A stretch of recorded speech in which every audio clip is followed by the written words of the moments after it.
So yan, sa gustong magtanim ng lakatan, isipin nyo lang na hindi ito imposible.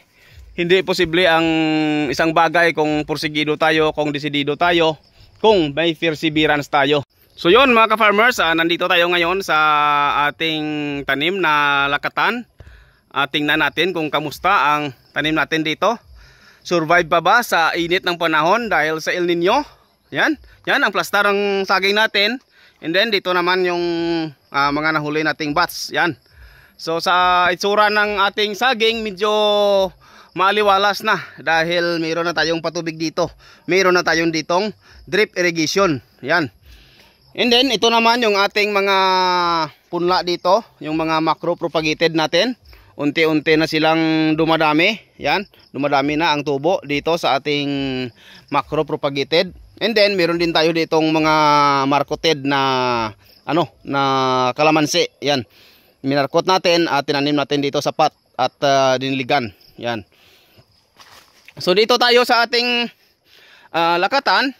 Yan, kung makita po ninyo mga ka-farmers, mayroon na namang mga bunga na sumunod. Yan o. Makita po ninyo.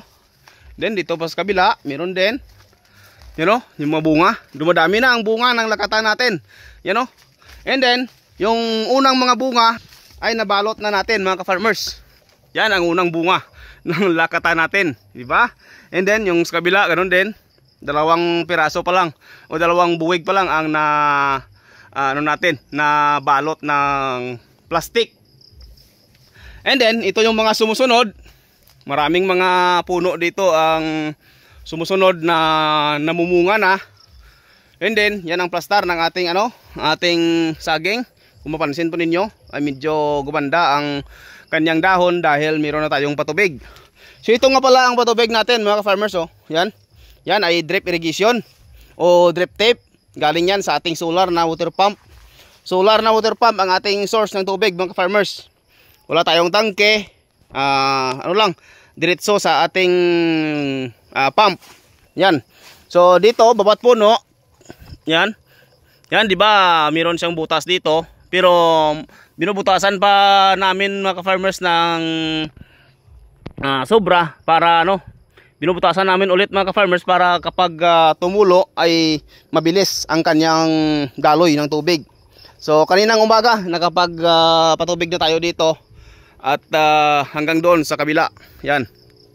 Yan ang naisip natin na paraan mga ka-farmers para mas convenient, mas less ang labor, and then makatipid tayo sa gastos. Dahil dito sa aking lakatan mga ka-farmers, dito sa taniman natin ng lakatan, isang tao lang ang nagmi-maintain dito, yung pinsan ko. Kaya lang mag-isa.